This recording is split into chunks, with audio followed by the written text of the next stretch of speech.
जय हिंद। आज हम इस वीडियो में पढ़ेंगे क्लास 10 के चैप्टर नंबर 1 रियल नंबर, जिसमें हम लोग क्वेश्चन आंसर करेंगे 1.2 का। तो टाइप नंबर 1 में क्वेश्चन नंबर 1 है, निम्नलिखित संख्याओं को अभाज्य गुणनखंडों के गुणनफल के रूप में व्यक्त कीजिए। देखिए, जिसमें पहला नंबर क्वेश्चन कितना है 40। अब इसे हम एलसीएम निकालेंगे। देखिए, 2 से लगाएंगे कितना हो जाएगा 20, 2 से लगाएंगे कितना होगा 10, 2 से लगाएंगे कितना होगा 5, और फिर लास्ट में कितना मान लगेगा 5 मिनट, और कितना आएगा 1। अब इधर देखिए, इसलिए 40 इक्वल टू 2 गुना 2 गुना 2 गुना 5। अब हम यहाँ लिखेंगे 40 इक्वल टू 2 के पावर कितना 1 2 3, यानी कि 2 कितने वाला है 3 बार, इंटू 5 कितने वाला है 1 बार। यही आपका क्या हो गया आंसर। देखिए, दूसरा नंबर क्या है 90। 2 से लगाएंगे कितना आएगा 45, 2 से नहीं लगेगा, 3 से भी नहीं। अब 3 से लगाएंगे, 3 कितना होगा 3, 1 गुणा से लगाएंगे तो क्या होगा 1। अभी कितना 1 बचा, तो ये 15 हो गया, तो 3 बचे 15। फिर कितना से लगाएंगे 3 से कितना आएगा 5, फिर कितना से लगाएंगे 5 से, और कितना आएगा 1 लिखेंगे। इसलिए 90 इक्वल टू 2 गुना 3 गुना 3 गुना 5। अब आगे लिखेंगे 90 इक्वल टू 2 के पावर कितना है 1 गुना 3 के पावर कितना है 2, 1 और 1 2, यानी कि 1 और 3 और 1 और 3 2 3, तो 3 के पावर कितना होगा 2, फिर गुना 5 के पावर कितना 1। यही आपका क्या हो गया आंसर। यानी कि क्वेश्चन के अकॉर्डिंग क्वेश्चन कहा जा रहा है कि निम्नलिखित संख्याओं को अभाज्य गुणनखंडों के गुणनफल के रूप में लिखें, यानी कि इसको गुणनफल के रूप में हम लोग लिख चुके हैं। चलिए, अब देखिए टाइप नंबर 1 में ही क्वेश्चन नंबर जो 1 था, उसी में हम जो आपका संख्या दिया हुआ था 40 और यहाँ पे आपका 90 दिया था, उसी प्रकार से क्वेश्चन नंबर 3 यानी कि 192। अब इसको हम गुणनखंडों के गुणनफल के रूप में लिखते हैं, तो 192 2 मिलाकर लगाएंगे क्या हो जाएगा 19 है, यानी कि 18, 9 दुना के 18, 1 बच गया तो ये 12 हो जाएगा, 6 दुना के 12, फिर 2 से लगाएंगे कितना होगा 4 दुना के 8, फिर 1 बच जाएगा 8 दुना के 16, फिर 2 से लगाएंगे 2 दुना के 4 और 4 दुना के 8, फिर 2 से लगाएंगे 2 एकम का 2 और फिर 2 दुना के 4, फिर 2 से लगाएंगे 6 दुना के 12, 2 से लगाएंगे 3 दुना के 6 और 3 से लगाएंगे क्या हो जाएगा ये लिखेंगे। इसलिए 192 इक्वल टू 2 गुने 2 गुने 2 गुने 2 गुने 2 गुने 2 गुने 3 गुने 3।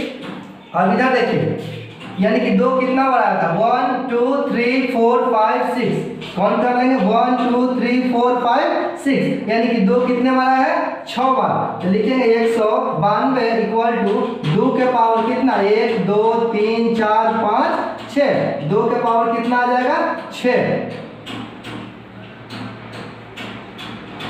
गुना 3 के पावर कितना आएगा 1। यही आपका क्या हो जाएगा आंसर होगा। देखिए, सबसे पहले हम 40 को एलसीएम निकालेंगे, तो 40 इसको हम एलसीएम निकालेंगे। सबसे पहले 2 से कितना आएगा 20, फिर 2 से निकालेंगे कितना होगा 10, फिर 2 से क्या होगा 5 और फिर 5 से क्या होगा 1। उसी प्रकार से हम इस ब्रिज में उपयोग करेंगे। इसमें सबसे पहले क्या होगा 40, यानी कि इसमें हम 2 से भागा देंगे तो इसमें क्या भर जाएगा यानी कि 20, फिर इसमें हम 2 से भागा देंगे तो क्या होगा 10, फिर इसमें हम 2 से भागा देंगे तो क्या होगा 5 और इसमें 5 से भागा देंगे तो क्या होगा 1। इसी प्रकार से हम नेक्स्ट वृक्ष के बारे में पढ़ते हैं।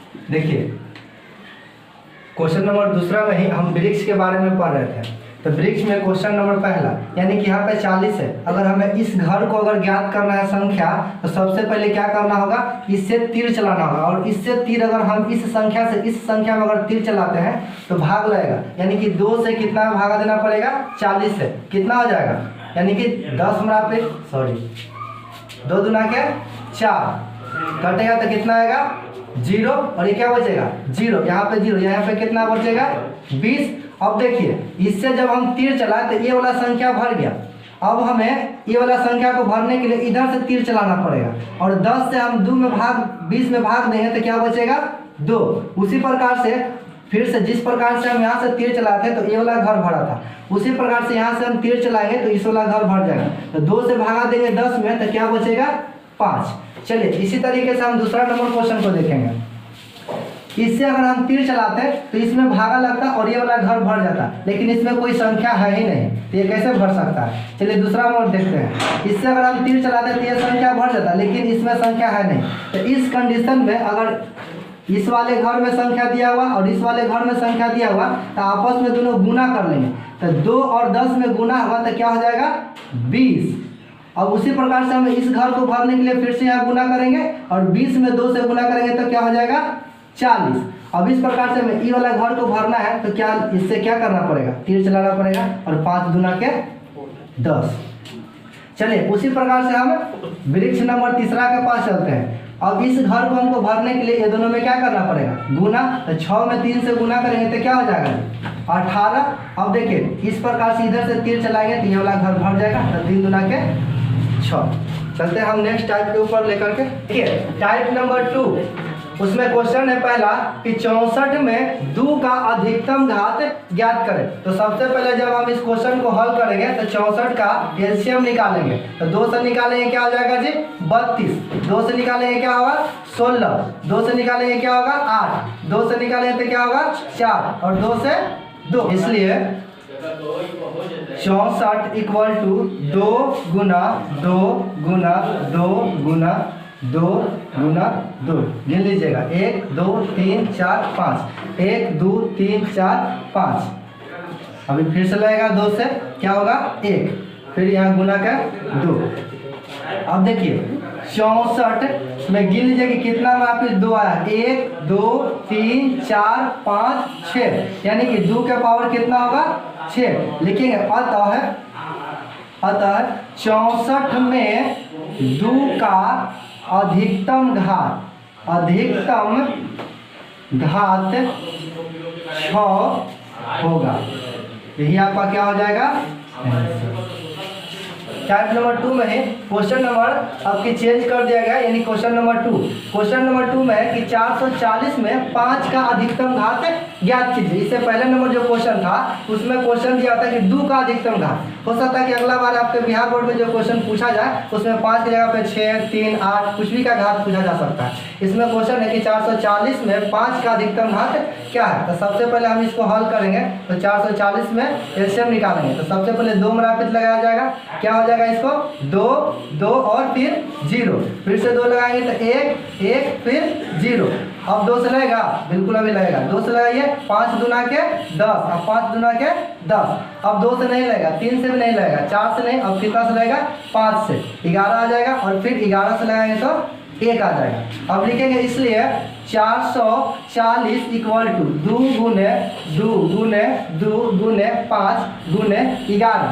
अब देखिए 440 इक्वल टू 2 के पावर कितना है 3 गुने 5 के पावर कितना है 1 गुने 11 के पावर कितना है 1। अब देखेंगे यहाँ कि 440 में 5 का अधिकतम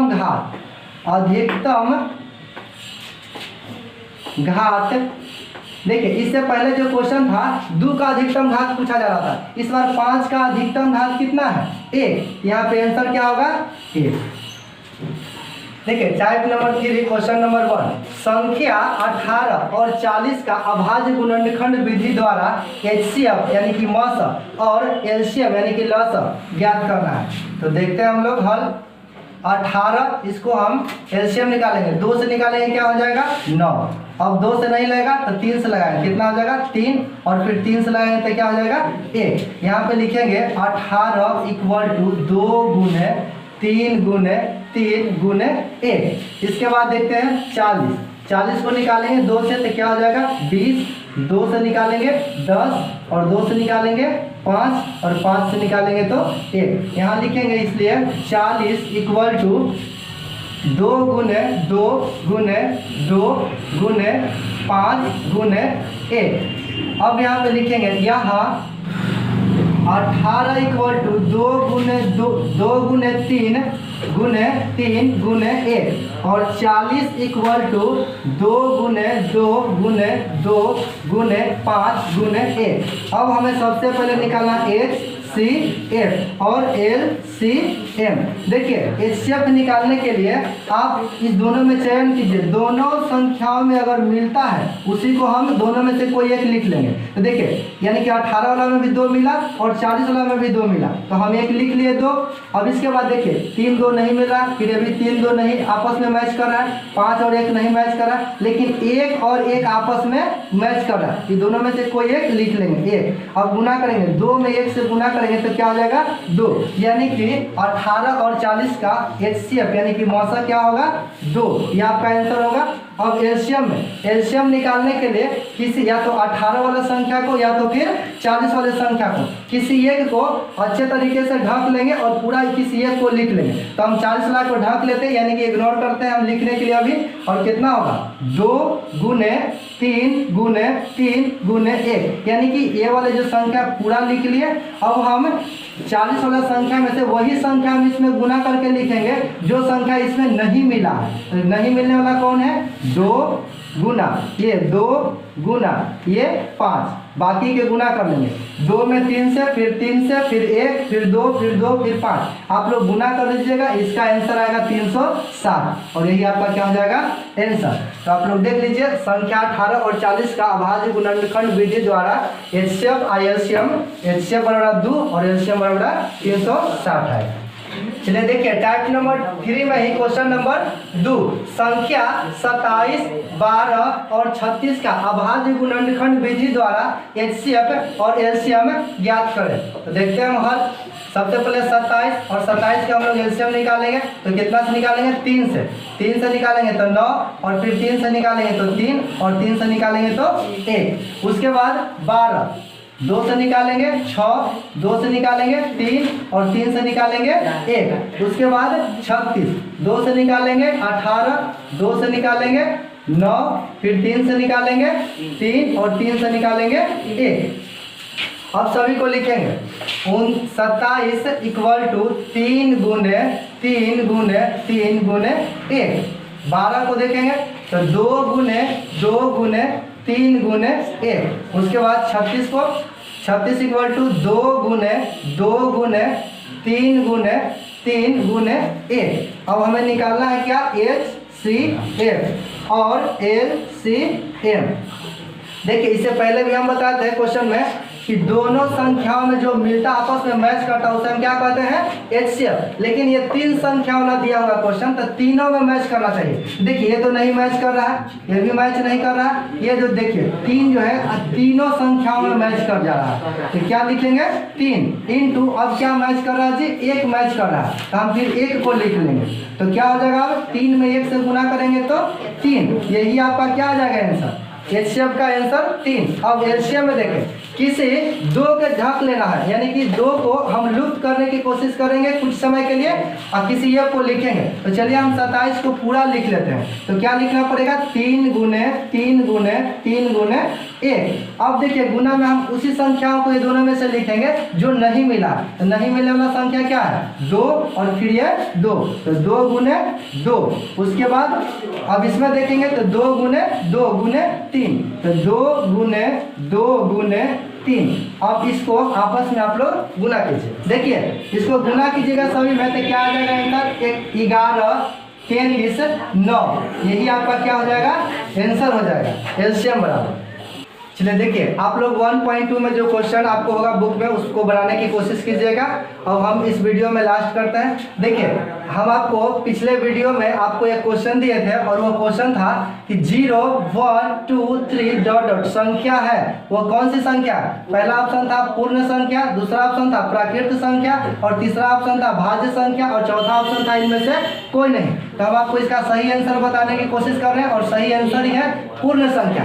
क्यों? क्योंकि पूर्ण संख्या जो होता है 0 से स्टार्ट होता है, और 0 से स्टार्ट होने वाले और स्टार्ट होने के बाद वो अनंत तक संख्या जाती है, उस संख्या को क्या कहते हैं पूर्ण संख्या। प्राकृत संख्या किसे कहते हैं जो 1 से स्टार्ट होता है उसे क्या कहते हैं हम लोग प्राकृत संख्या, और भाज्य संख्या उसे कहते हैं जो 2 से अधिक संख्याओं से भाग लगता है उसे क्या कहते हैं भाज्य संख्या। अगर इस सभी संख्याओं के बारे में नहीं जानते हैं तो मेरा वीडियो आप जा करके देख सकते हैं वो प्लेलिस्ट में मिल जाएगा। चलिए आज के लास्ट में हम एक क्वेश्चन दे रहे हैं। क्वेश्चन यह है कि निम्नलिखित में से कौन अभाज्य संख्या है।